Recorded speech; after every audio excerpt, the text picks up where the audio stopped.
Hi, I'm Sueki Woodward, and thank you to the Albuquerque Historical Society for allowing me to present this PowerPoint about Eddie Ross Cobb and her family and her photographs of 40 years.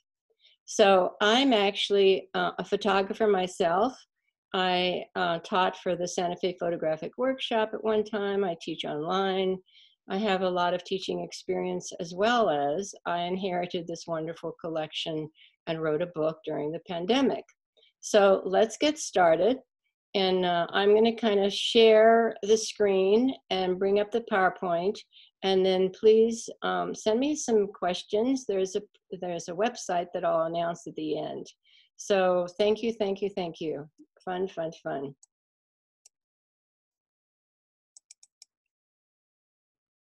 So let me just move this over to the slideshow and we'll begin. Now I'm going to actually kind of minimize my screen up here because I have to look over here to the right to read another computer to read my notes. So I'll be back. So I hope you fall in love with Eddie Ross Cobb and her photographs and learn more about her story. The photo on the left was a cabinet card used by the Cobbs to advertise their commercial studio. This particular reproduction is a life-size photograph, and it can be found at the Santa Fe History Museum's curator's office. They once had a show and used it. I own the 8x10 glass negative, and I don't know if you can see or not, but there's photographs hanging off of her skirt, and then her husband, Will, is in the banner, and we'll see a better picture of this later. So let's see if I can get this going. Oh, I have to do the little arrow here. Okay. So Eddie Ross Cobb lived until she was 80 years old. You can see one of her early photographs from Lawrence, Kansas. She actually was born in Leavenworth, Kansas in 1863. She became an accomplished photographer and owner of the Cobb Studio for more than 40 years in Albuquerque, New Mexico from 1891 to 1940. And so how did I get this collection? My grandmother was a daughter of Eddie Ross Cobb, Susan Cobb Buyer. And I inherited 100 glass negatives, 60 or more negative films, sort of 3x6, some family portraits as prints, some cabinet cards, Edie's wonderful album that she glued her first photographs in, her husband Will Cyanotype's notebook with, those blue type photographs from Brown Studio, some very early images. And then Daphne's Pueblo Indian prints I actually printed from the 60 or more like 20 negatives. And then a lot of letters and other text information. The letters have that wonderful handwriting that you can't read, and I inherited it in one big jumble. So I cherish them and have moved the boxes to 3 states over the last 10 years, waiting to tell our story and share the amazing family photographs. And finally, with the lockdown, I was able to take the time and organize everything. So this is a photograph of my grandmother. She loved hats, and I think she was about 17 maybe when this fetish or whatever this habit started. And when she died, she had at least 50 hats in drawers in her house. So let's take a look at who are the cast of characters. So on the left, we have Eddie Ross Cobb, Daphne Cobb, her daughter, and my mother, in sort of a fashion statement there. And then Susan Cobb Buyer, my grandmother, with a very serious look and that heart necklace. I think she inherited her father's brown eyes. So Edmund Gibson Ross was Edie's father, but she also was a senator from Kansas and the territorial governor of New Mexico.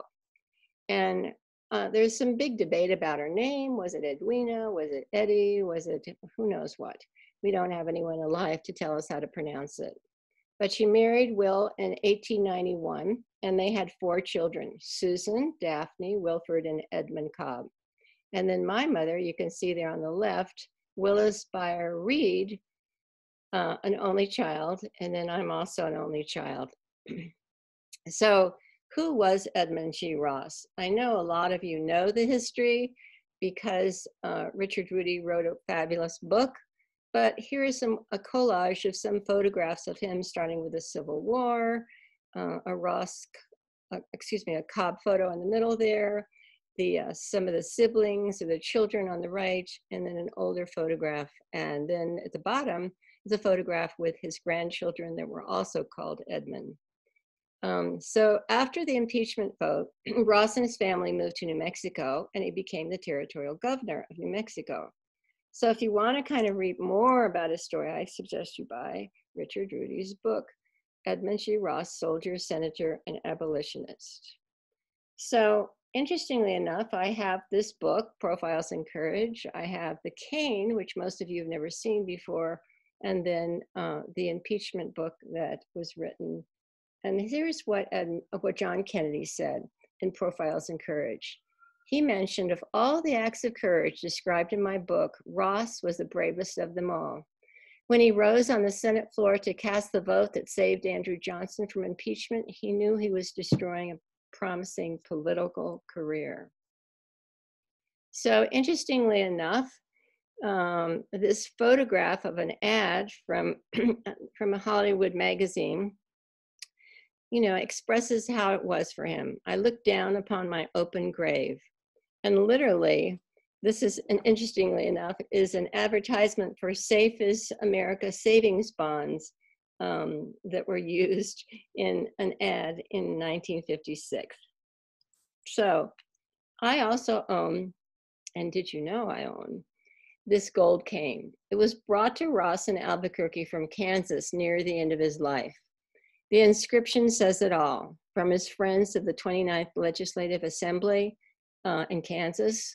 And then the top of the cane, I love this part, is as a memento of his integrity, January 3rd, 1891.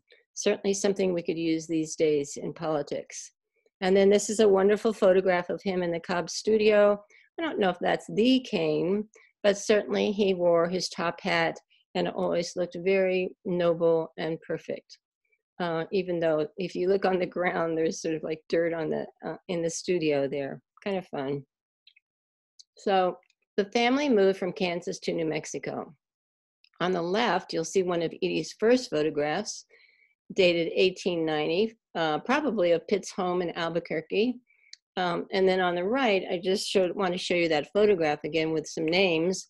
Author on the left, and then Edie, and then Pitt, and then, Kay, and then Pitt, and then Lillian, and who's missing is the youngest daughter, Fanny. So my book that I wrote in this time frame is what we call a historical fiction. It's a literary genre that reconstructs past events into a fictional story. It includes historical events, historical people, invented scenes and dialogue, as well as authentic and believable details, including original photographs. So all of the information is correct. I simply couldn't figure out how to put it in a format that would give the color and delightfulness of her life, of the ups and downs, and more importantly, the creative and courage that she created throughout her entire life. So my book's called Eddie Ross Cobb, Unbending Courage and Creativity. And probably by the end of October, I'll send everyone an email and tell you where you can find it. And notice the cabinet card on the right there. Cabinet cards always had the studio's name at the bottom. So their address there was 115 Gold Avenue. So the book is basically letters from Edie Cobb. It's written in the first person, from her point of view, from her personal perspective. And each chapter starts with a short letter to her cousin who lives in Kansas, kind of like a diary in a way. Historical information, again, I said, was used to tell her story. So the introduction, Unbending Courage and Creativity. As I look through hundreds of my family photos and discover their stories, what was the silent conversation that created their path? You know, an internal calling that can be found throughout our family's history for 4 generations. And if I really think about it, I think there's a spirit of creativity and courage that's visible in the photographs, my grandmother's life, you know, all the children and my mother and myself. about really, we are going to be creative and be courageous no matter what. So I also wanted to show you this necklace that I treasure. It's was Susan's, although I think sometimes Daphne wore it as well, from the 1920s. Turquoise stones are glued onto, actually, if you turn it over, it's a black plastic record. And then some of the other beads above it are sort of inlaid, but evidently it's sort of one of the first ways they started to create jewelry before they got really fancy with all the inlay that you see in Santa Fe. So in the beginning, chapter one is really, starts off with when Edie moves to Santa Fe to work as a personal secretary to her father. And I didn't really want to make the type so bright that you could read it. I'm just going to tell you about it mostly because it's too hard. It would be too hard for you to try and read it along the way, but it's in the book like that. So notice the cabinet card on the right by D.B. Chase. An excerpt from this is living in the stark landscape of New Mexico and the grandeur of politics. So one of the things is, Edie got to live in the Palace of Governors. And she also, when she first got there, on July 22nd, we went to the newly opened San Felipe Hotel and stood in a reception line for the governor's family.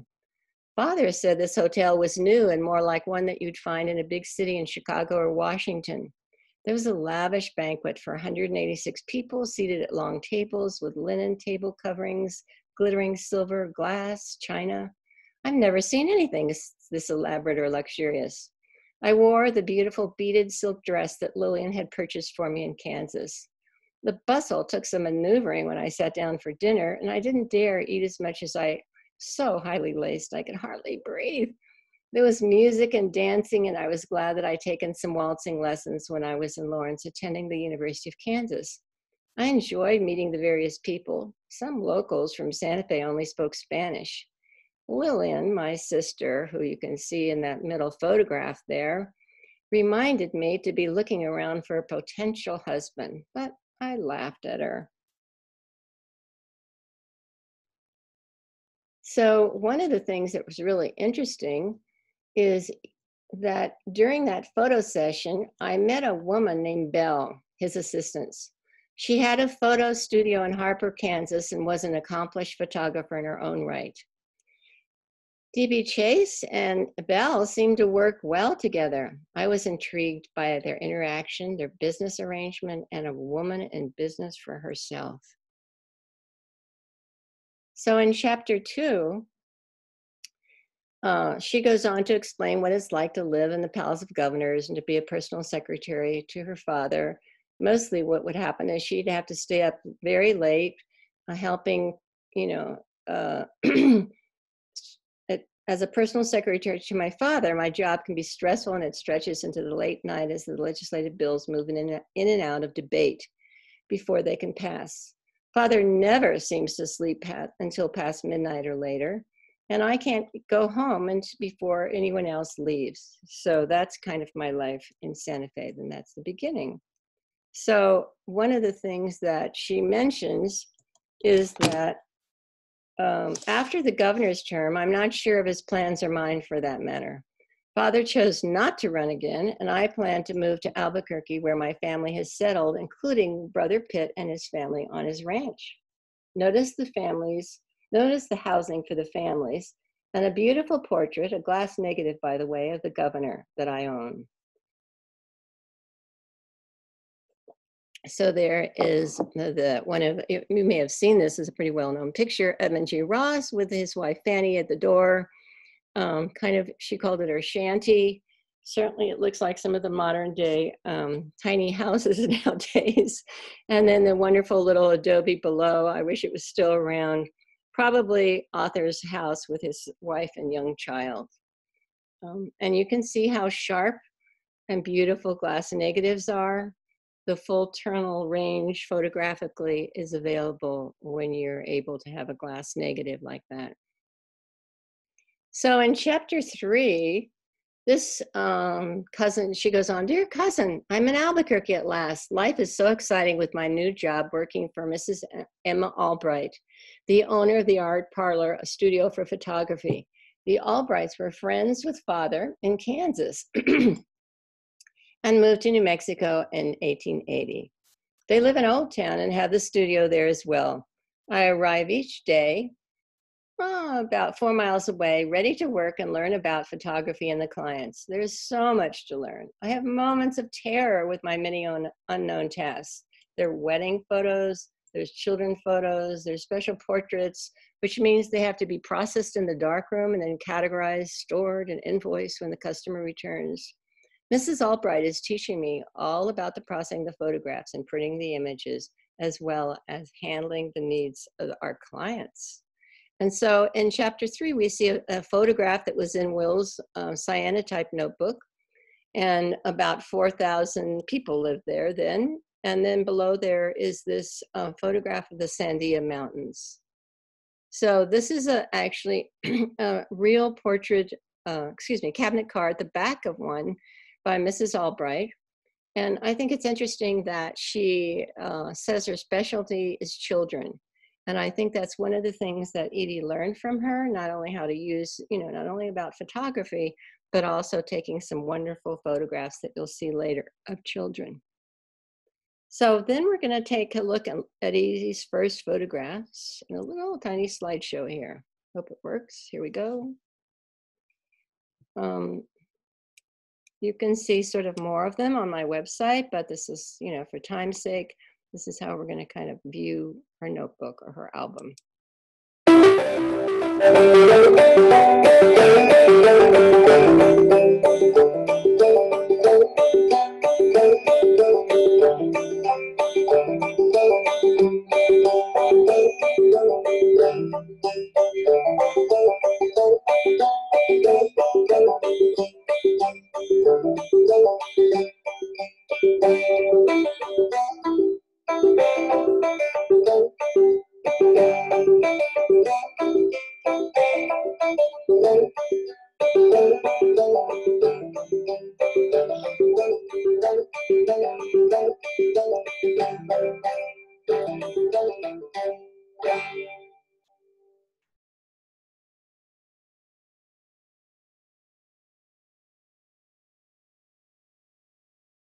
So in chapter 4, she says, "Dear cousin, there's been a lot of socializing at tea time with new friends from the at the Jaramillo Hotel on 3rd and Railroad. Last week, I had an interesting conversation with a man that Mrs. Albright was eager for me to meet since we were about the same age. His name is Will Cobb, and his family is from back east. He purchased the Brown Studio, photography studio, which is his card there. And then there's his first cabinet card to advertise his business. So, well, cousin, here are my first impressions of Will. He seemed too skinny, and he had big ears, but at least he didn't talk about politics like my father. He was kind and funny, and more importantly, he seemed to love photography as much as I do. We talked about what equipment he acquired from Brown, including a big studio camera. I was so jealous. Here are 2 photographs in the cyanotype notebook, one of the Colorado Bridge construction that Will acquired from the Brown Studio. I love the one of Clear Creek, and I hope I can learn this process for making cyanotypes."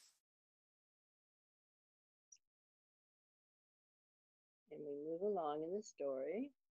We're now at chapter 6.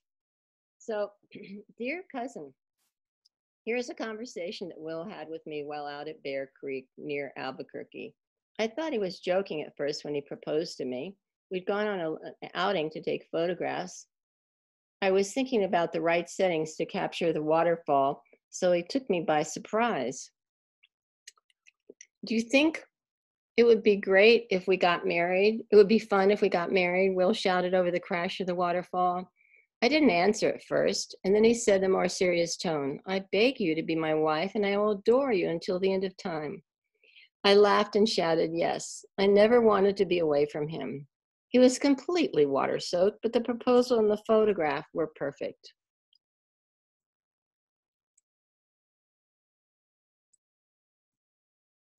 So here's our wedding photograph. And most of the family attended. You can see my father and mother on the right, and Lillian, and then different brothers with their wives surrounding us. And Mrs. Albright and Mr. Albright were there as well. And my father loved that Will was educated at Harvard and from back east, and mother just wanted grandchildren. Will's parents and sister Sue did not come, but they promised to come later. The wedding took place probably in the home of Pitt Ross and Edie's brother, and which was a short distance from Old Town. And she says, "I'm ready for our lives to begin together. I'm only 28 years old, but excited and ready to take on the responsibility of a family and business that Will and I will be creating, called Cobb Studio." So then we skip ahead to chapter 9. Dear cousin, a lot of the buildings in downtown Albuquerque are made of wood, so it's essential to have a volunteer fire department. Will enthusiastically became a volunteer as well as their official photographer. As it turns out, Will wanted some of his images in his fireman's outfit as a photograph, as a portrait. And I, of course, thought we should make some dramatic portraits. So Will put on his serious face. We had fun, and I even colored the hose gold. We added some dirt on the floor to create the perfect shot, but not so fun to clean up. So, the image on the left is a beautiful cabinet card, but then the image on the right is a print, and it does actually have a gold. That's not something I did in Photoshop. That's something, it does have a gold, hint to it. It's a sepia toned with a gold tint. So then we move on in the story, and they have their first child. So congratulations, thanks cousin for the postcard. We named our new son Edmund after my father, and also Will's father. I'm sending you a photo of Edmund's christening. I could hardly take this photo of Will and the baby as I was laughing so hard. I wanted the white gown to look nice, but Will looked like he was holding a bag of potatoes and the baby was spitting up. He is better behind the camera than in front of it, I think. And he likes it when, he feels more at home when he has a duck or a rabbit and a gun. So those are some other photographs that he took, next to the baby and then later of Susan. And he was a taxidermist. So chapter 13 is, we skipped ahead from 9 to 13. It says, "Dear cousin, I'm 36 and have learned to be strong and make sacrifices for my family. But Lillian, whom I lived with during my teen years and college years in Kansas, was more like my mother and inspiration. She was the first woman to attend the University of Kansas when women were finally admitted and paid for me to attend as well. Lillian wrote a lengthy account of our father's history of his life. She was the anchor for all of us." And this is a beautiful glass negative that I have of her. So then, the story moves on. Mother dies in 1899. Father follows in 1906.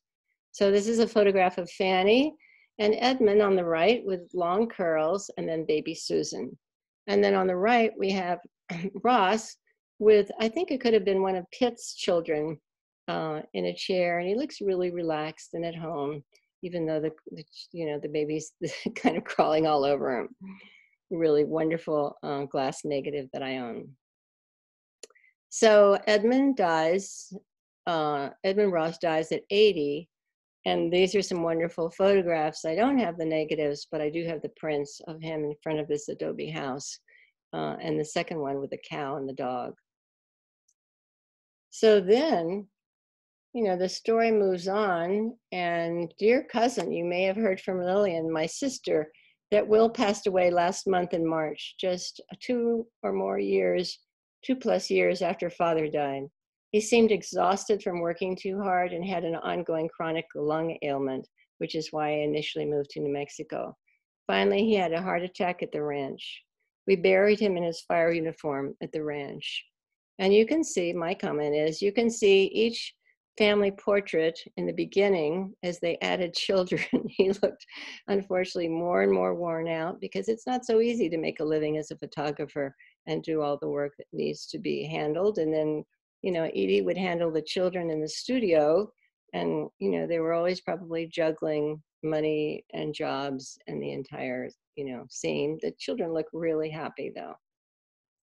So then finally, dear cousin, the flow of sadness and the slow pace of mourning never seems to stop. I have the support of friends and my immediate family, but it's not the same as having Will in my life in the studio and guiding the children. I remember his love. It's a nice glass negative on the left. So then the family portrait without Will. I have to reclaim some aliveness for the sake of the 4 children. Edmund is 17, Susan is 15, and Daphne is 11, and Wilfred is only 8. I must keep Cobb Studio active so we have some income. So then we kind of move back to, or, you know, skip beat ahead kind of, and to part 2 and Edie's children's adults and what actually happened to them and where they went. So we have Daphne actually joined Edie with her after she graduated from the university, or after she went to 2 years of the University of New Mexico.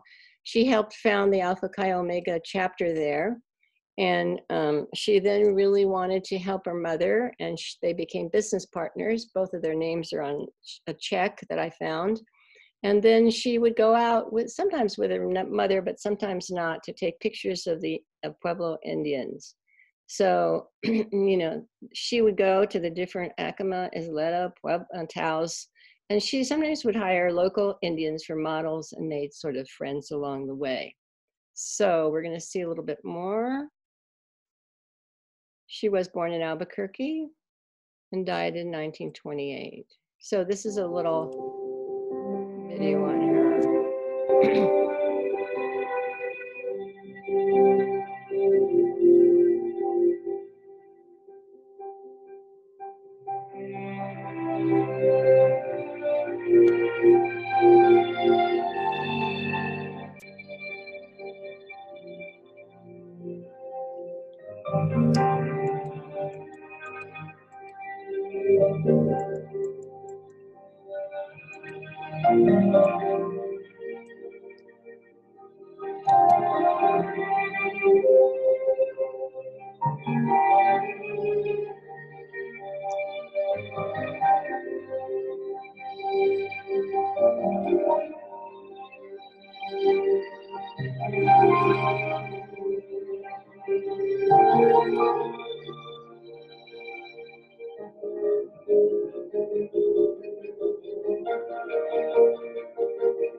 So, terrible news. Daphne has TB.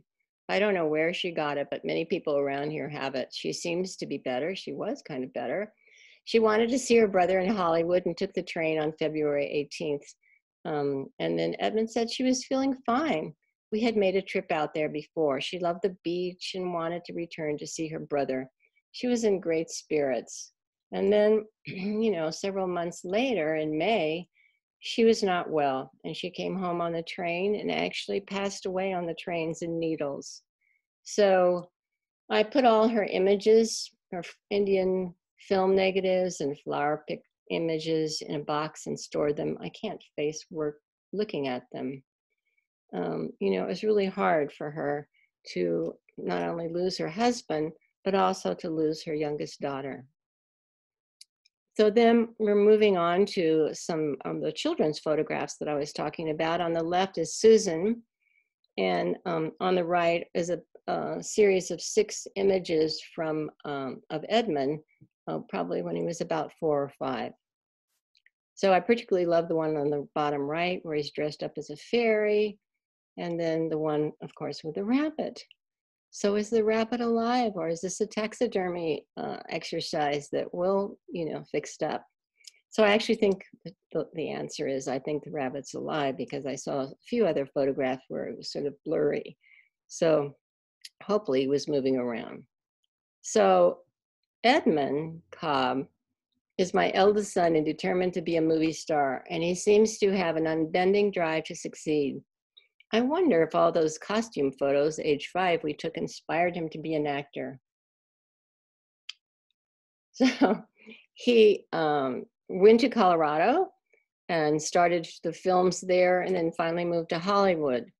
And when he was in Hollywood, he was not, a lead actor, but he always managed to get jobs because he was in 623 films between 1912 and 1966. We called him Uncle Boy. So I remember watching television, and my mother would go, "There goes Uncle Boy," and there he is, so sort of 1, 2, 3 in on the right. And I think he learned to ride on Pitt's Ranch and used that skill, and was pretty ambitious to keep going in that arena. So then my grandmother is Susan Cobb Byer. She married Clarence, and they had my mother, Willis Byer. I love this family photograph of the sort of in the 1920s with a hairdo and the necklace, and my mother in sort of the little embroidered jacket, and Clarence looking quite stately there. So Daphne actually did some photographs of Willis early on, and she learned to tint or color photographs, and she did a marvelous job. And so these are some of the images that I have in the collection on the left, and they're really beautiful. And then the one on the right is sort of a sepia toned image of my mom, Willis Byer. So one of the things that that's kind of the end of the slideshow, but for some reason it won't bring this up. But, I still look and say, wow, creativity and courage. That was something that really seemed to work in their life. And then here's sort of a collage of her. And the one thing that I wanted to try to also bring up, let's see if I can get this slideshow to show again. No, it's not going to do it. Okay, is the website, why it won't show this last slide, is if you come and visit my website, Cobb Studio photography New Mexico.com, and sign the guest book, I'll send you a little surprise. And you can see the Indian photographs more slowly, as well as some of the other images that I'm posting there. And eventually I will put some of the Ross images up, or some of the Ross documents there as well. So thank you so much for being in my presentation. And if you tried to see it the first time around, I'm hoping this will work this time. And you can always email me at suekiwoodward.com, Sueki Woodward, .mac.com. All right, so wonderful, thank you, and goodbye. And let's see, stop sharing, here we go. Okay, bye.